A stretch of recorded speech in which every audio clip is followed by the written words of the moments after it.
Solution chapter to last colligative property to hoise osmotic pressure. When two solutions with different concentrations are kept in contact, then the solute particles from high concentration will flow towards the low concentration. But if these two solutions are separated by a semi-permeable membrane, then the flow of solute particles is prevented since this allows only the passage of small molecules. তেতিয়া কি হ'ব ইয়াৰ হাই কনসেন্ট্ৰেচনৰ পৰা solute particles বিলাক low concentration লৈ আহিব নোৱাৰে মানে এই ফ্লোটো ষ্টপ হৈ যাব ঠিক আছে আৰু ইয়াৰ ঠিক অপোজিট ৱেত অপোজিট ডিৰেকশ্যনত সলভেন্টৰ ফ্লোটো হ'ব তা মানে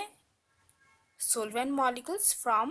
low concentration side will flow towards the high concentration side. Okay, solvent molecules bilak jitu side concentration kom asil mane jitu side solute kom asil hetu side or pra high concentration side ole flow koribo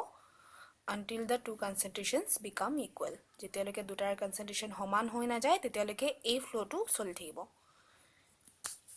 This flow of solvent from low concentration to high concentration when two solutions are separated by semi-permeable membrane is known as osmosis. Okay, a process to osmosis buli koy aru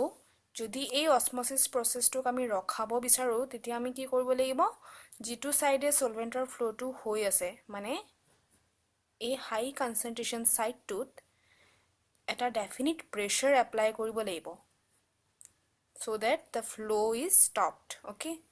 etu side jodi ami kibata pressure apply kori thau tetia solventor molecules bilak kintu ephale ahibo নোৱাৰিব আৰু process to stop হৈ যাব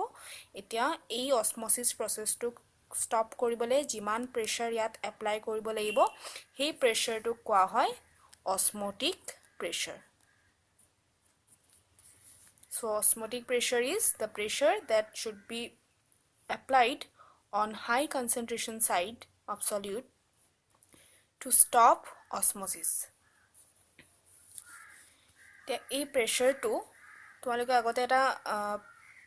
equation of state পাইছিলা PV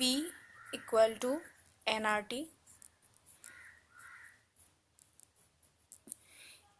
A equation of state এটুক আমি osmotic pressure কাৰণেও apply কৰিব পাৰো তাৰ মানে pi v since this is also pressure pi v is equal to nRT. ঠিক আছে or you can write osmotic pressure pi is equal to n by v RT. A n to a number of mole of bujay aru v to a volume of bujabo. ঠিক আছে number of mole কাৰ হ'ব solute কিমান আছে মানে ইয়াত হে solutor number of mole আৰু তলত solution tour volume কিমান আছে হেতু ইয়াৰ ওপৰতে গুটি এই pi to মানে osmotic pressure to depend কৰিব ঠিক আছে আৰু n by v মানে হৈছে molarity since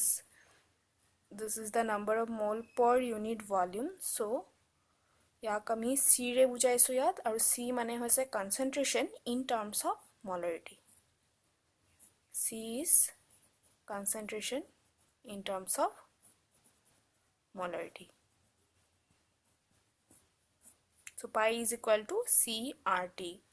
গতিকে ইয়াত সোয়া এই R2 constant হয় যদি এটা আমি particular temperature চাই থাকো তেতিয়াহলে T2 এটা constant গতিকে pi to কাৰ ওপৰত dependent হয় molarity ওপৰত মানে solutionত solutor number of mole কিমান আছে per unit volumeত সেই বস্তুৰ ওপৰতে এই osmotic pressure to depend কৰে যদি বেছি solute থাকে তেতিয়া এই pressure to বেছি লাগিব process to stop কৰিবলে তা মানে pi হৈছে এটা colligative property E solutor type or উপৰত depend নকৰে nature উপৰত depend নকৰে কিন্তু ই solutor concentration or উপৰত হে depend কৰে ঠিক আছে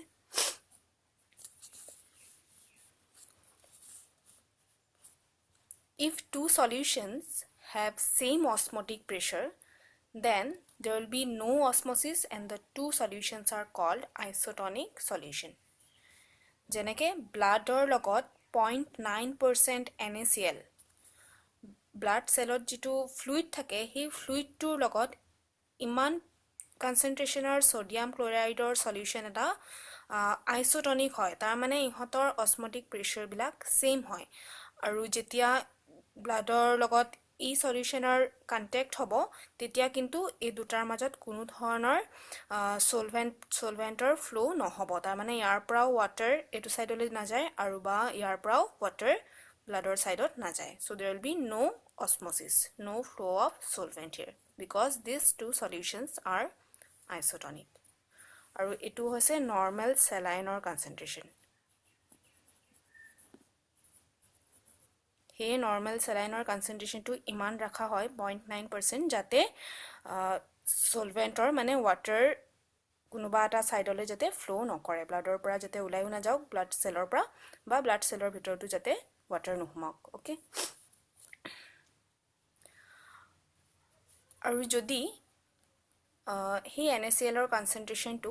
সোডিয়াম ক্লোৰাইড সলিউশনৰ কনসেন্ট্ৰেশন টু 0.9% কে বেছি হয় তেতিয়া কি হ'ব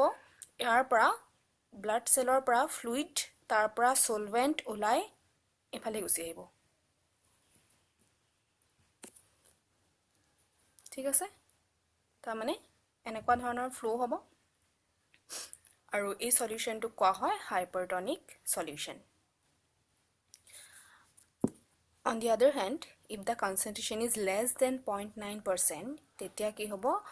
air flow to উল্টা হ'ব যেহেতু osmosis to সদায় কমৰ পৰা বেছিলে হয় flow to এই কাৰণে এফালে concentration to কমি যোৱাৰ কাৰণে ইয়াত বেছি হোৱাৰ কাৰণে এটো সাইডলৈ হৈ আছে আৰু ইয়াত ব্লাডৰ সাইডত বেছি আছে concentration হে saline water টোৰ পৰা কিন্তু water এটো ব্লাডৰ সাইডলৈ মুভ কৰিব ঠিক আছে ব্লাড সেলত হুমাব so this is called hypotonic solution difference to বুজি পাইছা hypertonic মানে যাৰ concentration টো বেছি হয় আৰু hypotonic মানে যাৰ concentration টো কম আছে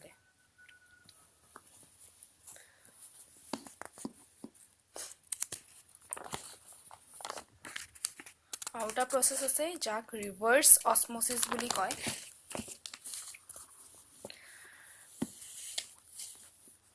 Generally, osmosis process to stop koribole ami jitu pressure apply koru hetu kwa hoy osmotic pressure ঠিক ta mane osmotic pressure jodi apply kora hoy yat osmotic pressure homan pressure jodi ami di thau yar pot suppose etu high concentration solution asil aru ifale left dot low concentration solution asil tete ki hobo flow to etu side le nohobo aru etu side leo nohobo কোনো এটা side leo flow na hobo osmosis process to yat stop ho jabo thik ase kyunki pressure applied is equal to pi but if the pressure applied on the high concentration side is greater than pi that means osmotic pressure pra jodi ami alop besi pressure apply kori diu tetia ki hobo solvent molecules bilak high concentration or pra low concentration le he flow koribo ta mane osmosis or ulta tu hobo ইনে osmosis হলে lower পৰা high লে যায় কিন্তু যদি আমি pressure apply কৰা amount to osmotic pressure কে বেছি দিও তেতিয়া কি হ'ব solvent molecules will flow from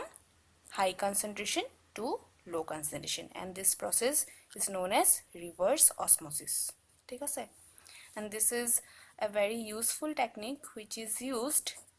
in desalination of sea water at salt থাকে আৰু হে salt মিলাক আতৰাই তাৰ পৰা fresh water যদি আমি পাবো বিচাৰো তাক হে processটোক desalination বুলি কয় আৰু এই desalination কৰিবৰ কাৰণে reverse osmosis method টো ইউজ কৰা হয় ঠিক আছে